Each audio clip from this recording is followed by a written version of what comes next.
Hello friends, कैसे हैं आप लोग। आशा करता हूँ बहुत ही बढ़िया से होंगे।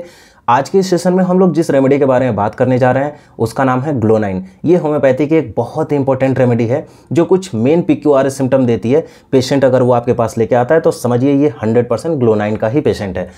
अभी गर्मी का मौसम चल रहा है, जनरली इसके सारे सिम्टम्स गर्मी में ही देखे जाते हैं। पेशेंट कुछ इस टाइप का सिम्टम लेके आएगा जैसे बहुत ही ज़्यादा कन्फ्यूज़न रहता है, कन्फ्यूज़न से भरा रहेगा। कब जब उसका हेडेक होता है वो भी extreme, patient can not recognise the well known street जिस पे वो चल के आ रहा है, वो रास्ता ही भूल जाएगा। फॉरगेटफुल नेचर भी देखने को मिलता है, साथ में congestive type of headache, palpitation in every part of the body, always carry umbrella, जब भी कहीं जाएगा छाता साथ में ही लेके जाएगा। Can not bear a little bit heat around head, उसके सर के आसपास थोड़ा सा भी गर्मी अगर आ जाए तो पेशेंट को ज़रा भी बर्दाश्त नहीं होगा और तुरंत सिम्टम एग्रीवेट हो जाएंगे। ये सारे सिम्टम को हम डिटेल में इस वीडियो में बात करेंगे। बने रहिए वीडियो के लास्ट तक, आपको हर एक चीज़ ग्लो9 के बारे में समझ में आ जाएगा। नमस्कार दोस्तों, मैं हूं डॉक्टर मानवेंद्र पांडे। बहुत बहुत स्वागत है आपका हमारे चैनल रैपिड क्योर में। चलिए आज की रेमेडी पढ़ते हैं। दोस्तों, ग्लो9 जो मेडिसिन है उसे सनस्ट्रोक के लिए रामबाण दवा भी बोलते हैं, जिसे लू लगना बोलते हैं। तो लू लगने पे पेशेंट को बहुत ही ज़्यादा घबरा जाता है, उसे कंजेस्टिव टाइप ऑफ हेडेक होता है, दोनों हाथों से सर पकड़ के बैठ जाता है, इतना ज़्यादा पेन होता है। वो समय पे ये रेमेडी बहुत ही क्विक वायलेंट एक्शन करती है, बहुत ही फास्ट एक्शन करती है और पेशेंट को रिलीफ मिलता है, इसलिए इसे हम रामबाण भी बोलते हैं। तो इस रेमेडी का हेड कंप्लेन, फिर हेडेक, कैरेक्टर ऑफ हेडेक, इसका मेंटल सिम्टम और फीमेल कंप्लेन, ये 2-3 चीज़ें बहुत ही ज़्यादा इंपॉर्टेंट है। तो डिटेल में इन सारी चीज़ों के बारे में बात कर लेते हैं। उससे पहले हम बता देते हैं कि ये इसका सोर्स क्या है, इसके प्रूवर कौन थे, माइज़म क्या है, टेम्परामेंट क्या है, थर्मल पेशेंट कैसे होते हैं। तो चलिए स्टार्ट कर लेते हैं दोस्तों। इसका सोर्स होता है मिनरल किंगडम। इसका कॉमन नेम जिसे सिनोनिम बोलते हैं नाइट्रोग्लिसरीन, नाइट्रोजन प्लस ग्लिसरीन से ये रेमेडी को बनाया जाता है। इसके प्रूवर थे डॉक्टर हेरिंग। साथ में अगर इसके फार्मूला की बात करें तो C3H5N3O9 और इसका duration of action according to doctor Miller सिर्फ 1 दिन का है। मतलब आज आप देते हो 1 दिन में क्विक एक्शन करेगा। एक्यूट केस में बहुत ही फास्ट एक्शन करता है ये रेमेडी। माइज़म इसका 16 होगा, टेम्परामेंट नर्वस और थर्मली ग्लो9 के पेशेंट बहुत ही ज़्यादा हॉट होते हैं। अब बात कर लेते हैं दोस्तों इसके इंट्रोडक्शन की, कैसे ये रेमेडी प्रिपेयर किया जाता है। तो नाइट्रोजन प्लस ग्लिसरीन 1:4 के रेशियो में लेके according to doctrine of proving इसको पोटेंटाइज करके इसको टिंचर के फॉर्म में रेडी किया जाता है। उसके बाद अगर इसका हम की नोट देखें, एक्शन का की नोट, तो एक लाइन दी गई है एलेंस की नोट में कि tendency to sudden congestive and violent irregulation of circulation, बहुत ही वायलेंट एक्शन होता है सर्कुलेशन के ऊपर इसका। उसके बाद इस रेमेडी की अगर एलिमेंट फॉर्म की बात करें तो जनरली जो एग्रीवेशन फैक्टर होता है वो इसका एलिमेंट फॉर्म भी होता है, जैसे heat, exposure to sunlight, fear, mental excitement और आफ्टर हेयर कट। ये सारे सिम्टम से इस पेशेंट को एग्रीवेट होता है, साथ में इसका एलिमेंट फॉर्म भी है। ये जो एग्रीवेशन आफ्टर हेयर कट है ये बेलाडोना में भी सेम सिम्टम देखने को मिलता है। अब बात कर लेते हैं कॉन्स्टिट्यूशन, कैसे पेशेंट को ये रेमेडी सूट करेगी बहुत ही ज़्यादा। तो प्लेथोरिक टाइप ऑफ वीमेन जो कि सेंसिटिव होती है और नर्वस और सैंग्विन टेम्परामेंट की होती है, जिसके गाल बहुत ही लाल, फेस पूरा लाल रहता है। उसके बाद फ्लोरिड दिखती है, बहुत ही ज़्यादा चबी, और उसके बाद लगता है खून का बहुत ही बहाव हो रहा है फेस के ऊपर। ऐसे पेशेंट को बहुत ही ज़्यादा फ़ायदा करता है ये मेडिसिन। पैथोफिजियोलॉजी की बात कर ले तो इसका एक्शन होता है सेरिब्रल ब्लड वेसल्स में, साथ में मेडुला ऑब्लंगेटा और उसके बाद नीमोगैस्ट्रिक नर्व में, जहाँ पे ये रेमेडी प्रोड्यूस करती है कंजेशन, एक्सेसिव कंजेशन और थ्रोबिंग ब्रोस्टिंग टाइप ऑफ हेडेक, जिसकी वजह से पेशेंट बहुत ही परेशान हो जाता है। साथ में उसी टाइम पे नोजिया और वॉमिटिंग देखने को भी मिलता है। अब बात कर लेते हैं ये रेमेडी, ये जो मटेरियल होता है जो मिनरल किंगडम से एक्सट्रैक्ट किया जाता है, नाइट्रोजन प्लस ग्लिसरीन, ये बहुत ही ज़्यादा एक्सपल्सिव नेचर का होता है, इसलिए इसका एक्शन भी बहुत ही वायलेंट और क्विक होता है। ये हम डॉक्ट्राइन ऑफ सिग्नेचर बोल सकते हैं इसका। उसके बाद दोस्तों बात कर लेते हैं इसके मेंटल सिम्टम की, जो कि बहुत ही ज़्यादा इंपॉर्टेंट है। Patient emotionally out of control हो जाता है जब भी हेडेक का सिम्टम लेके आता है। वो उस समय सोचता नहीं है कुछ भी, आउट ऑफ कंट्रोल होकर कुछ भी बड़बड़ाते रहता है, बोलते रहता है, लेकिन हर लाइन में उसका सर का कंप्लेन, मेरा सर दुख रहा है, ऐसे दुख रहा है, वैसे, मतलब अपने सर के कंप्लेन के बारे में ही बोलते रहेगा। फिजिशियन कुछ भी पूछेगा उसको एक बार के लिए सुनेगा, लेकिन अपना कंप्लेन बार बार बताएगा। बाद में पेशेंट के अंदर एक बहुत ही पेक्यूलियर सिम्टम देखने को मिलता है। वो हेडेक की वजह से कई बार उसके अंदर सुसाइडल टेंडेंसी आ जाता है, वो जंप करने को सोचता है।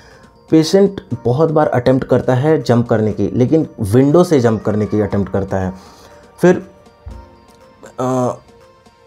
एक फॉरगेटफुल नेचर देखने को मिलता है। वो नॉन स्ट्रीट जो होता है, जिस रास्ते पे वो चल के जाता है, वो रास्ता तक भूल जाता है। क्यों भूल जाता है? क्योंकि उसके अंदर हेडेक इतना प्रोमिनेंट पाया जाता है कि नॉन स्ट्रीट भी वो भूल जाता है। उसे समझ में नहीं आता है कि कौन से रास्ते से पेशेंट क्लिनिक तक आया।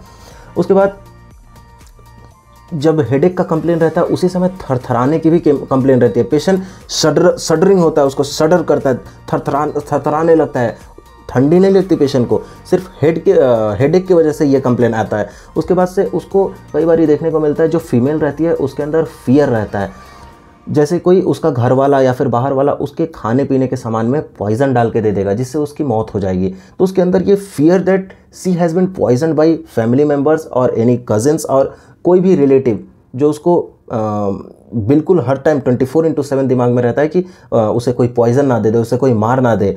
फिर एक और फियर रहता है कि अटैक उसको कोई ना कर दे। जब भी वो अकेले रूम में रहती है या फिर कोई मेल रहता है, तो उसे लगता है पीछे से आके कोई अटैक कर देगा, कोई उसे मार देगा, रोबरी हो जाएगा उसके घर में, रॉबर्स आ जाएंगे, सामान चुरा लेंगे। ऐसी चीज़ें उसके अंदर बहुत ही ज़्यादा प्रोमिनेंट देखी जाती है मेंटली।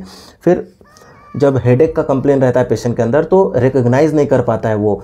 इनफैक्ट जो फीमेल रहती है, वो अपने चिल्ड्रन को, वो अपने हस्बैंड को भूल जाती है, आइडेंटिफाई नहीं कर पाती है कि वो है कौन।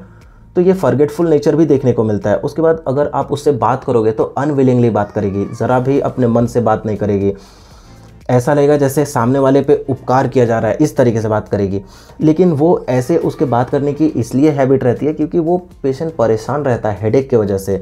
हेडेक का जो कैरेक्टर रहता है, बर्स्टिंग टाइप ऑफ हेडेक रहता है, पल्सेटिंग टाइप रहता है, वो हम उसके कैरेक्टर में आगे पढ़ेंगे। फिर पेशेंट वो टाइम पे काफ़ी इरिटेबल हो जाता है।